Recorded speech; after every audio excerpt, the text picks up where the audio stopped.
Egypt is up 2-0 on the defending champions with half an hour left. Salah just set up the second goal. The upset of the tournament is happening live. Then the referee jogs to a screen on the sideline. 90 seconds later, the goal is gone. Foul in the build-up, other end of the pitch. Argentina scores twice in the final 10 minutes and wins 3-2. By the quarterfinals, half the internet had decided this World Cup was fixed.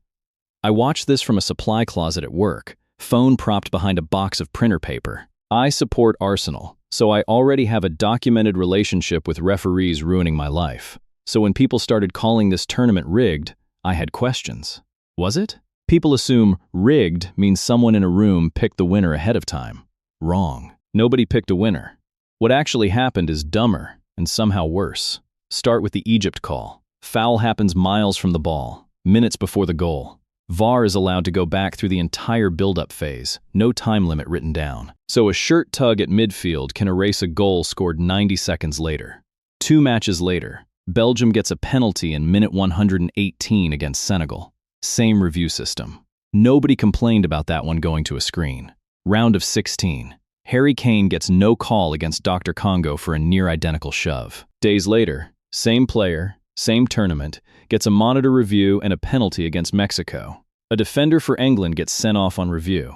Nobody argues that one either. Quarterfinals, France gets a penalty from a monitor check against Morocco. Same round, Belgium wants a handball looked at against Spain. Screen stays off. Stack all of that up and you get a pattern that looks suspicious if you squint.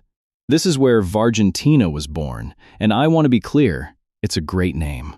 People started counting every call that went Argentina's way like it was evidence. By the semifinal, fans had built entire spreadsheets tracking referee decisions by country.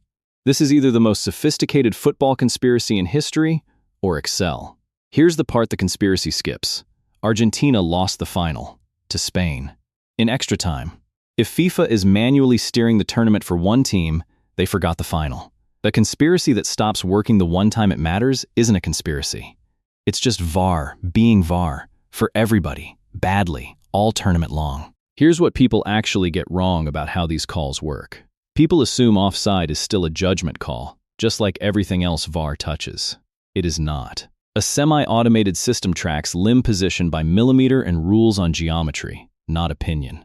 Nobody's feelings are involved. A toe is either onside or it isn't. A penalty is the opposite. Fouls, handballs, second yellow cards. Those are judgment calls. Every referee reviewing the same freeze frame can land somewhere different, and did, all tournament. That's not a fix. That's just several tired Europeans disagreeing about shirt pulling. The reason it felt rigged isn't the math. It's the timing. Nobody live tweets the correct calls. Nobody makes a spreadsheet of ref got it right. You only remember the decision that happened to your team at the worst moment. 19 correct offside calls in a row build no conspiracy theories whatsoever. One controversial penalty in extra time builds an entire subreddit. So no, the World Cup wasn't rigged for anybody, Argentina included. It was just a system with no time limit on how far back it can look, applied inconsistently by exhausted humans at the exact moments people were already watching closest, which, statistically, is somehow a less comforting explanation than a conspiracy. At least a conspiracy means somebody's in control. I'll be in my supply closet if VAR needs me. I have notes.